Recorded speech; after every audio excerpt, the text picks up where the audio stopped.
Hello and what's up guys, this is your Shukla and you are watching education site. Guys, आज के इस video में मैं आपको बताने वाला हूं कि अगर आप CSAB 2020 में पार्टिसिपेट करने वाले हैं तो आपको रजिस्ट्रेशन के टाइम पे CSAB में कितनी फ़ीस पे करनी होगी। CSAB में रजिस्ट्रेशन फ़ीस किस बच्चे को कितनी पे करनी है वो आज के इस वीडियो में मैं आपको बताने वाला हूं। यहाँ पे टोटल 4 केस हैं और आप जिस भी केस के अंदर आते हैं उसके हिसाब से आपको CSAB 2020 में रजिस्ट्रेशन फ़ीस पे करनी है। CSAB के लिए जो रजिस्ट्रेशन फ़ीस है वो जर्नल, EWS और OBC स्टूडेंट्स के लिए नॉर्मली 37,000 होती है। SC, ST और PWD वाले स्टूडेंट्स के लिए 17,000 होती है। इसमें से जो 2,000 रुपीज़ होते हैं वो नॉन रिफंडेबल होते हैं। अगर आपको CSAB में सीट मिलती है या नहीं मिलती है तो ये जो 2,000 हैं वो नॉन रिफंडेबल है, CSAB का प्रोसेसिंग चार्ज है। बाकी जो 35,000 रुपीज़ हैं वो आपका रिफ़ंड हो जाता है अगर आपको CSAB में सीट नहीं मिलती है, या फिर अगर आपको सीट मिल जाती है तो ये जो 35,000 है ये आपके कॉलेज एडमिशन फ़ीस में डिडक्ट हो जाते हैं। ठीक है, तो यहाँ पे टोटल 4 केस हैं। इनके बारे में इस वीडियो में मैं आपको डिटेल में बताऊंगा। इससे रिलेटेड वीडियो ऑलरेडी हमने अपने चैनल पे कर रखी है। अगर आपने उस वीडियो को नहीं देखा है तो इससे भी आपको काफ़ी हेल्प मिलेगी और आपको पता चलेगा कि आपको CSAB में कितनी फ़ीस पे करनी है। तो टोटल 4 केस हैं। जो पहला केस है वो उन बच्चों के लिए है जिन्होंने जोसा के पोर्टल में रजिस्ट्रेशन ही नहीं किया, यानी जोसा काउंसलिंग में पार्टिसिपेट नहीं किया, या फिर जोसा काउंसलिंग में पार्टिसिपेट तो किया लेकिन कोई सीट नहीं मिली, या फिर जोसा काउंसलिंग में पार्टिसिपेट किया, वहाँ पे सीट भी मिली लेकिन सीट एक्सेप्टेंस फ़ीस नहीं पे किए, जिसके कारण उन्हें जोसा काउंसलिंग से निकाल दिया गया, जोसा काउंसलिंग की सीट कैंसिल हो गई।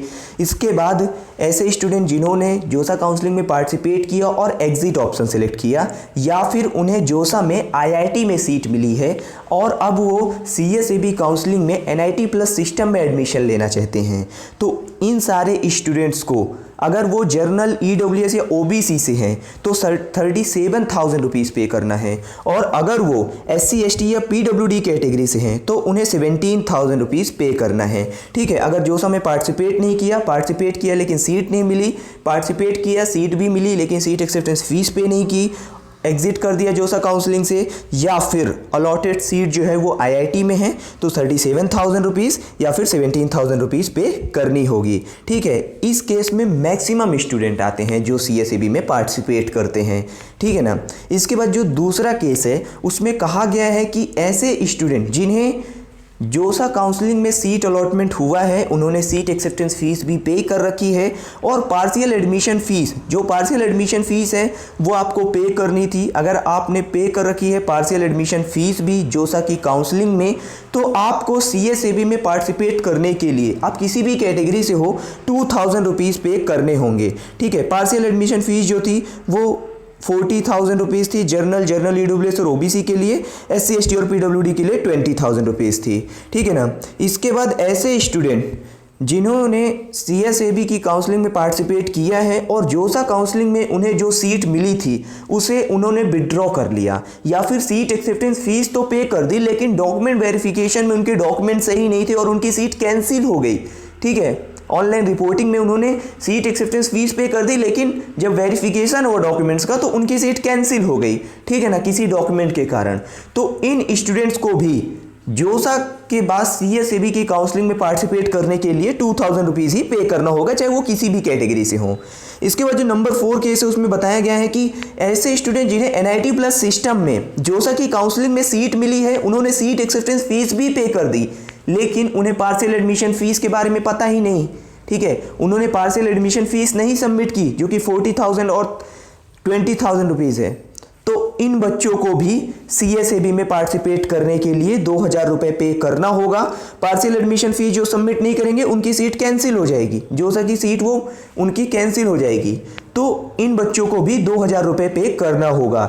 यानी आपको CSAB में पार्टिसिपेट करने के लिए रजिस्ट्रेशन फ़ीस पे करनी होती है, और रजिस्ट्रेशन फ़ीस में जो फ़ीस है वो 4 केस हैं उसके हिसाब से पे करनी है। तो होपफुली आपको समझ में आ गया होगा कि आप किस केस के अंदर आते हैं। ठीक है, और आपको कितनी फीस CSAB को रजिस्ट्रेशन के टाइम पे देनी है। और ये जो फीस होती है ये कहीं जाती नहीं है, इसमें से 2000 रुपये, जैसा कि मैं बार बार बता रहा हूँ, 2000 रुपये CSAB का प्रोसेसिंग चार्ज है वो तो कट जाता है, लेकिन बाकी का जो भी फीस है वो आपको जिस भी कॉलेज में एडमिशन मिलता है वहाँ पे चला जाता है, वहाँ पे आपके एडमिशन फीस में डिडक्ट हो जाता है। और अगर आपको सीट नहीं मिलती है तो CSAB में रजिस्ट्रेशन के टाइम पे आपसे अकाउंट डिटेल्स डाली जाती हैं और आपका जो रिफंड होता है वो उसी अकाउंट पे आता है। ठीक है, अगर आप गलत अकाउंट डिटेल्स डाल देते हो तो फिर अपडेट करने का भी ऑप्शन आता है। जब काउंसलिंग खत्म हो जाती है तो अकाउंट डिटेल्स अपडेट करने का भी ऑप्शन आता है CSAB की ऑफिशियल वेबसाइट csab.nic.in पर।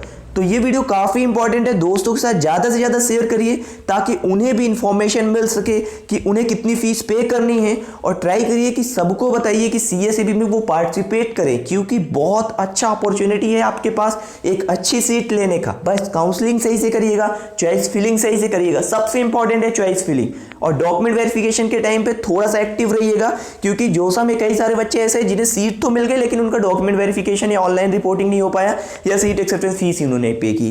ठीक है, तो रूल्स पता होने चाहिए काउंसलिंग के टाइम पे। तो मिलता हूं दूसरे वीडियो पर, वीडियो काफी इंपॉर्टेंट है, दोस्तों के साथ शेयर जरूर करिएगा। दीजिए इजाजत, जय हिंद।